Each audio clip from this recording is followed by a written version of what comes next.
Land করবে zoom করে Titanic জাহাজ এই যে এই ঠেলে নিয়ে যাচ্ছে, এই এই তো। যে ঢুকতেছে আবার, এই যে এই যে এই ঢুকে গেল।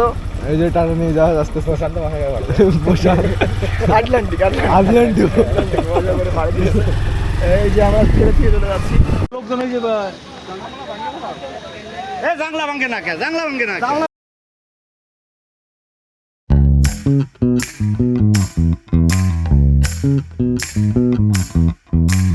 বাড়ি গেছিলাম কয়েকদিন আগে। বাড়ি থেকে ঢাকায় এসে বেশ মজা লাগতেছে, খুব ফুরফুরে লাগতেছে। এখানে আগের মতো খারাপ লাগতেছে না, বেশ নির্মল, সবকিছুই নির্মল। ঘুরতে বেরিয়ে চায়ের সাথে হাবাতের মতো রুটি খাচ্ছি আর ভাবছি এত শান্তি ঢাকায়। বেশ বেশ, এখানে আরামও তো আছে। ঢাকায় শান্তিও আছে নাকি? সরি, ভুল হয়েছে। ঢাকা যা তাই রয়ে গেছে, সেই শব্দ সেই গাড়ি, আর ভালো লাগে না। ঢাকা শহরে আমি নতুন কোনো কিছুই পাই না। প্রতিদিন বাসা থেকে বের হয়ে একই জিনিস দেখি, সেই গাড়ি, সেই জ্যাম, সেই একগাদা মানুষ, সেই টিউশন। আর ভালো লাগে না কোনো কিছু। মনে হয় যে এই ঢাকা শহর ছাড়তে পারলে আমি বাঁচি, কিন্তু তার মধ্যেই আমার বাঁচা থেকে মরা হয়ে যাচ্ছিল। আমার উপর বেশ একটা ভাড়া গেল, যেটা বেশ বড় ভাড়া, বলতে পারেন যে মরেই যাচ্ছিলাম। সাথে ছিল আমার ছোট ভাই রূপায়ণ।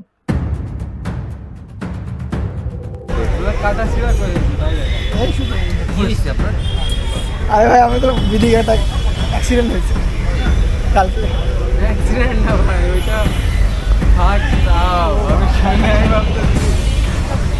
গাড়ি হঠাৎ করে মনে হলো বাঁক নিল।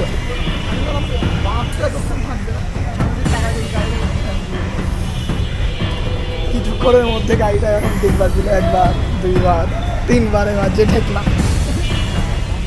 বাইক না ভাই, বাস।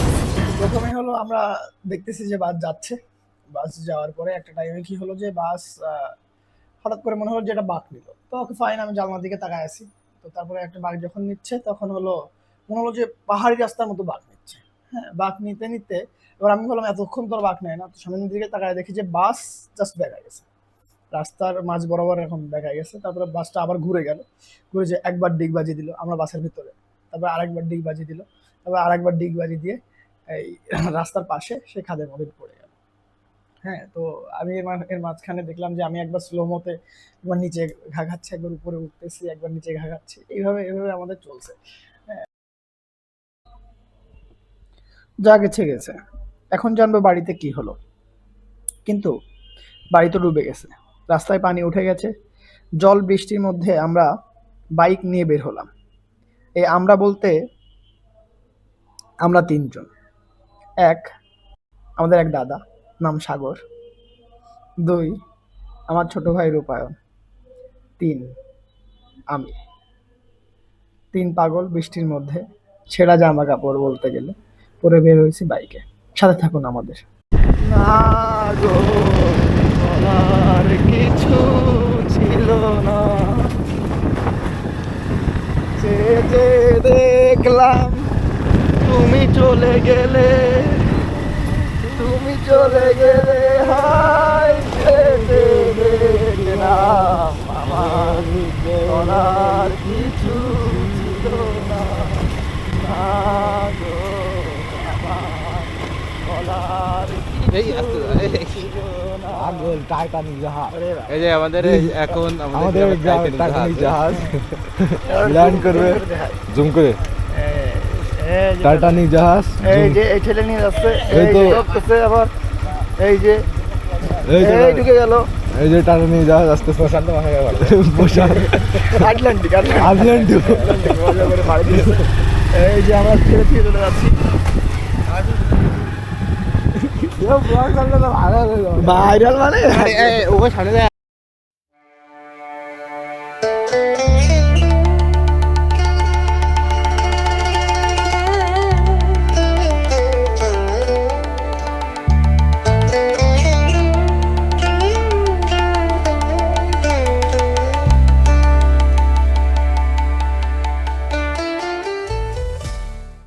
আমরা মূলত বাইক নিয়ে বের হয়েছিলাম হাটগাছা নামক একটা জায়গায় যাব।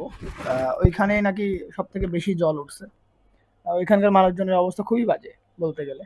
হ্যাঁ, ওখানে মানুষজনের অবস্থা এত বাজে যে ওদের ঘরের ভিতর পানি চলে আসছে। আপনারা এই রাস্তায় এই যে জায়গাটা দেখতেছেন, এই জায়গাটার নাম হলো হাটগাছা। তো এই হাটগাছাতে এই রাস্তার চারপাশ থেকে যে আপনি বাড়িগুলো দেখতেছেন, হ্যাঁ, রাস্তার চারিপাশে বলতে গেলে রাস্তার উপরে যে বাড়িগুলো দেখতেছেন, সেই বাড়িগুলো তো মূলত হলো তাদের বাড়ি যারা হলো পানিতে ডুবে গেছে, তাদের ঘর বাড়ি। ঘরের ভিতরে পানি উঠে যাওয়ার কারণে তারা ঘরে থাকতে পারতেছে না, তো তারা গবাদি পশু পাখি গরু, হ্যাঁ, সবকিছু নিয়ে রাস্তায় ছোট ছোট ছোট ছোট ঘর বানাইছে।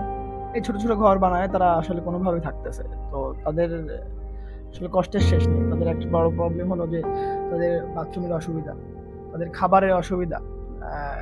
খাবার এখানে পেয়ে যাচ্ছে, কোনো অসুবিধা না, হ্যাঁ, কিন্তু এদের বেশ কষ্ট হচ্ছে। এটা আসলে দেখলেই বোঝা যাচ্ছে, যে আপনার বোঝাতে পারতেছি না। আমার ছোট ভাই যেহেতু ভিডিও করছে, আমি ছিলাম না এখানে, তো এই একটা বড় প্রবলেম। হুম।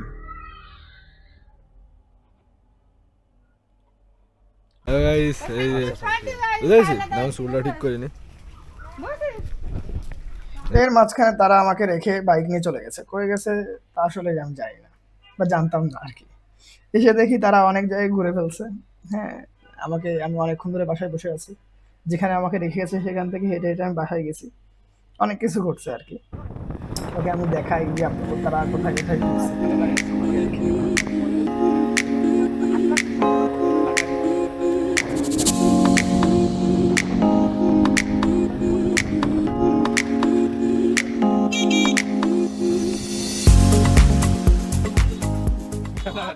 দেখেন আমাদের দেশটা কত উন্নত। আমাদের সরকার চেঞ্জ হওয়ার পরেতে ডক্টর ইউনূস সরকার আমাদের রাস্তাঘাটে মাছ চাষ করার সুযোগ সুবিধা করে দিয়েছে, যাতে মধ্যবিত্ত মানুষের একটা আয়ের একটা উৎস।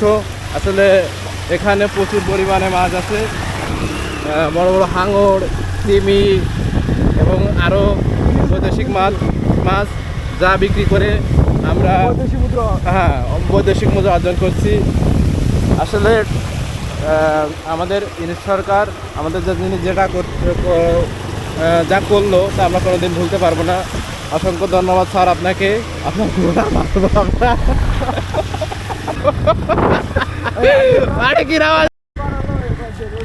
তুমি চলাচল করছো আমাকে যাই। Wait a minute. Who are you? আমি ভুলে গেলাই কি কও আমি ভিডিও আমি পারবো না। সো গাইস আমরা দেখতে পাচ্ছেন আমরা চলে আসছি ধামে। এটা কি ধাম? তো গাইস আমরা এখন যাচ্ছি, এটা হলো ধাম। আর এখানে হলো ধামের প্রভুরা থাকে এইদিকে, আর সাথে আমার একটা ভাই। তারা তিনজন শেষমেশ ধামে চলে আসছে। এই ধামটা হলো বাংলাদেশের দ্বিতীয় বৃহত্তম ইসকন মন্দির হিসেবে পরিচিত। এখানকার যে মন্দিরের আর্কিটেকচার, এটা খুবই সুন্দর। প্রতি বৃহস্পতিবার এখানে নামগান হয় এবং বেশ বড় বড় অনুষ্ঠান হয়।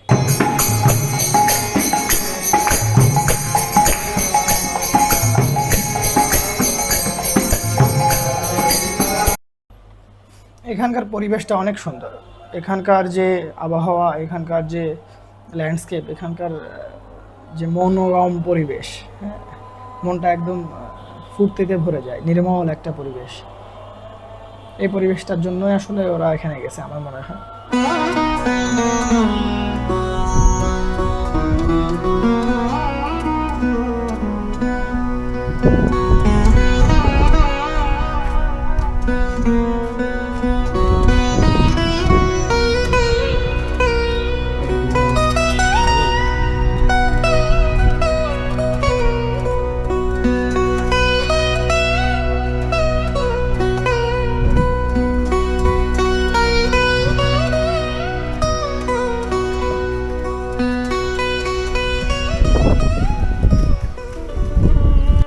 সব সুখের মাঝে সবকিছুর ক্ষয় হয়। এই জার্নির পরে হঠাৎই একটা দুঃসংবাদ চলে আসলো। দাদু মারা গেল। বয়স হয়েছে তার, বয়স তাও ৮০-৮৫ বছর হলো। আমার দাদু বেশ ভালোই হারমোনিয়াম বাজায়। একদিন বললাম, দাদু তুমি বাজাবে আর আমি ভিডিও করব। সে হেসে বলল, আচ্ছা ঠিক আছে। আমি কি অত বাজাতে পারি নাকি? কিন্তু আমি অনেক ব্যস্ত, যার কারণে তাকে সামান্য সময় দিতে পারে। তন্ত্র সাধনা মতে ধরা হয় নির্জীব বস্তুরও জীবন আছে, হয়তো দাদুও আছে এই বিশ্বব্রহ্মাণ্ডের কোনো না কোনো এক জায়গায়। প্রকৃতির নিয়ম বড়ই অদ্ভুত, কোনো কিছুর প্রতি মানুষের হঠাৎই মায়া বেড়ে যায়, আর তখনই প্রকৃতি তার বাহ্যিক রূপ কেড়ে নেয়। স্মৃতি যদি শক্তি হয় তাহলে মানুষ চিরকাল বেঁচে থাকে এই ধরনীতে।